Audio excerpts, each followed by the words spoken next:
Inside these ordinary-looking, dry brown bulbs conceal lovely flowers ready to replace the monochromatic winter landscape, emerging at just the right time and showing off their luminescent colors, filling our hearts with happiness for the arrival of another spring.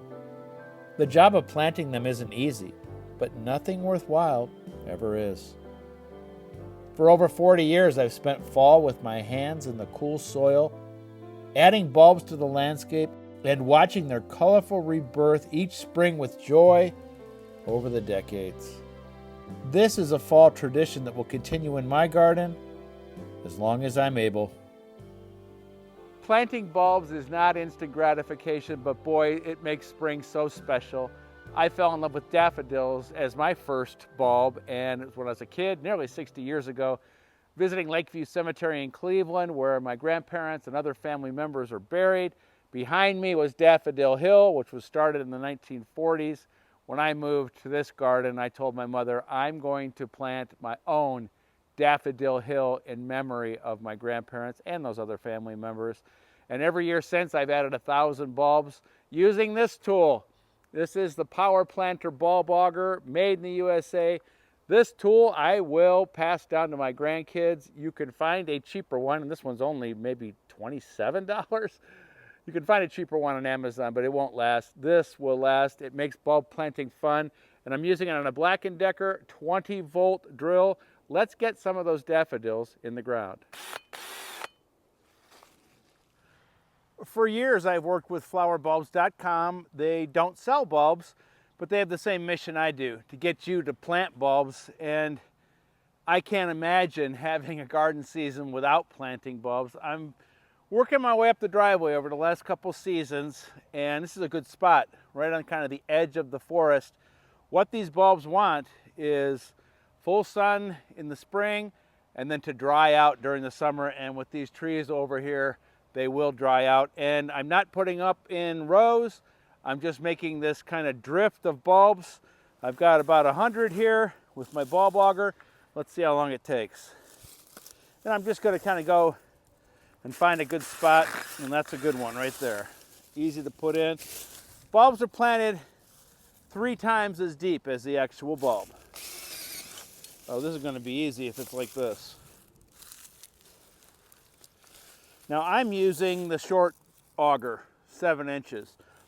For a one-person operation, you just have the bag with you, kneeling, drill, put it in. There's a good spot. But if you had a 2-person operation, you could have a longer one where somebody would drill and another person would put in the bulbs. And you'll be surprised how good this looks in the spring, just putting them in like this.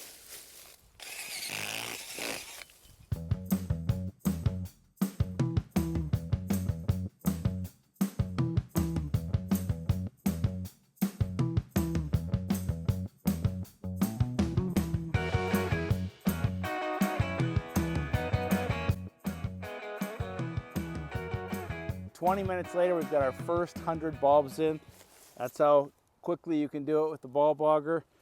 There is such a feeling of anticipation for me when I plant bulbs because, as I said, you don't see the results right away, but in the spring, I can't wait to drive up this driveway, see what I planted the year before and the year before that.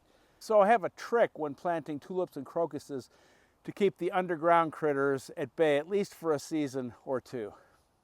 So oftentimes underground critters will be after crocuses and tulips, and all I'm doing is got some deer repellent here, and oh, I can tell you it smells.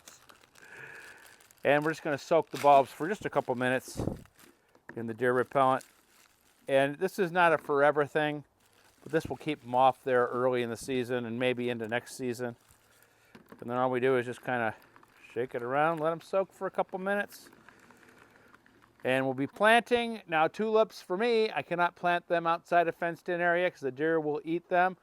I'm going to plant my crocuses in the same area and my lilies. I'm obsessed with lilies, so we're headed there next. The only place I can grow tulips or lilies or a bunch of other things is in the fenced-in vegetable garden. My vegetable garden now is taken up by lilacs, by hydrangeas, tulips, crocuses, lilies, you name it. Anything the deer eat, we grow inside the vegetable garden. So I have a very special tulip I'm planting today. It's named Shirley. I worked with a Shirley at a newspaper, and we've been lifelong friends since. So every time that Shirley blooms, I think of her. And that's one of the reasons to garden, to plant things that remind you of people you love or loved. We're not doing anything different here planting our tulips or our lilies than we did with the daffodils, except this soil's better than that woodland soil.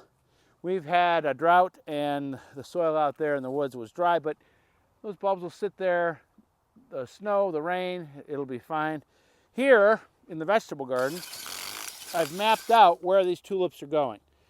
And since I'm a no-till gardener, the tulips will do their thing, they'll be done. I'll throw another layer of compost on top, and tomatoes will go in here. I'm going to put these in, then some lilies over there, and I have one more bulb to show you. It's a little one that everybody should grow.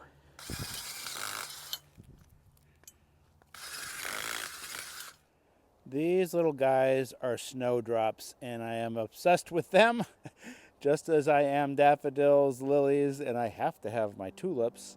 They are one of the first bulbs to bloom in the spring. I like to grow them close to the house. Get a little extra warmth there, might be a little earlier. Could be January 15th, could be February 15th, could be March 15th, depending on how the winter ends. And like I said, everybody should grow snowdrops. I love one called Flora Pleno, which is a double, but there are lots of different varieties. And don't limit yourself to tulips, daffodils, crocus, hyacinth. There's snowdrops and many, many more bulbs. Check out flowerbulbs.com and also DougOster.com for some ideas on what to plant. And get planting, get those bulbs in the ground. You'll be happy you did.